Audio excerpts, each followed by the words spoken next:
Ajaran Yesus selalu diidentikan dengan ajaran kasih. Tapi, ternyata Yesus juga pernah marah kepada orang-orang yang berada di pelataran Bait Allah.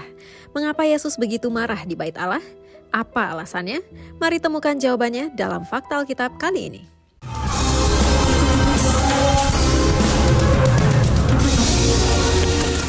Yesus marah di Bait Allah.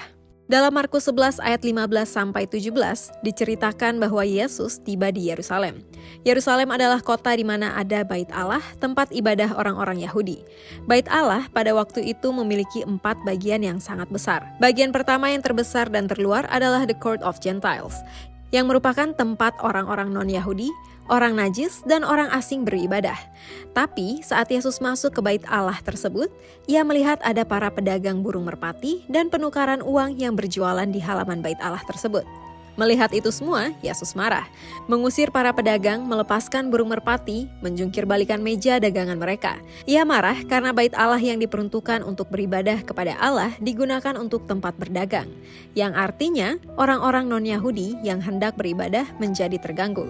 Tapi ia marah bukan semata-mata karena keinginannya sendiri, melainkan kehendak Bapanya, karena ia mau setiap orang yang hendak datang menyembah Allah bisa kusyuk dan tenang. Bait Allah dijadikan sarang penyamun. Tapi alasan Yesus marah di Bait Allah lebih dari itu. Para peziarah orang Yahudi dari luar negeri atau luar Yerusalem yang hendak beribadah diwajibkan untuk membeli burung merpati yang dijual di Bait Allah sebagai salah satu kurban. Tapi mereka menjualnya dengan harga yang berkali-kali lipat lebih mahal. Apa tujuannya? Menurut James Edwards, dalam The Gospel According to Mark, tujuannya agar mendapat keuntungan besar yang akan dipergunakan untuk membiayai pemeliharaan Bait Allah, sekaligus menumpuk kekayaan orang-orang Saduki dan Sanhedrin waktu itu. Selain memperdagangkan burung merpati, di situ juga ada tempat penukaran uang Romawi ke mata uang Yahudi. Karena yang diterima untuk pembayaran pajak Bait Allah adalah mata uang Yahudi. Penukaran uang tersebut juga mematok harga yang sangat tinggi yang merugikan para peziarah, terutama orang miskin. Penjualan burung merpati dan penukaran uang dengan harga yang tinggi di Bait Allah merupakan sebuah kekejian di mata Yesus. Dalam Lukas 19 ayat 46 dituliskan, katanya kepada mereka, ada tertulis, "Rumahku adalah rumah doa, tetapi kamu menjadikannya sarang penyamun." Bait Allah yang suci dan kudus telah tercemar karena sudah dijadikan ladang penipuan dan perampokan oleh para pemuka agama, yang artinya mereka sudah menghina dan tidak menghormati Allah. Yesus menyucikan Bait Allah. Sejatinya, Bait Allah adalah tempat yang sakral, tempat di mana Allah menyatakan kasih karunia dan pengampunannya kepada umat yang mau datang dan menyembah Dia. Tapi semua itu rusak karena para pemuka agama yang rakus. Yesus mau mengembalikan Bait Allah kepada tujuan yang sebenarnya, membersihkannya dari praktek yang tidak suci. Oleh karena itu, Yesus dengan cepat dan mengejutkan langsung membersihkan Bait Allah dari orang-orang yang menggunakannya untuk mengeksploitasi para penyembah Allah. Yesus menunjukkan otoritasnya sebagai anak Allah yang berkuasa penuh menghentikan praktik-praktik kotor di Bait Allah, rumah yang diyakininya sebagai tempat Bapanya. Jangan kamu membuat rumah Bapakku menjadi tempat berjualan. Yohanes 2 ayat 16b yang merupakan kutipan dari Zakaria 14 ayat 21.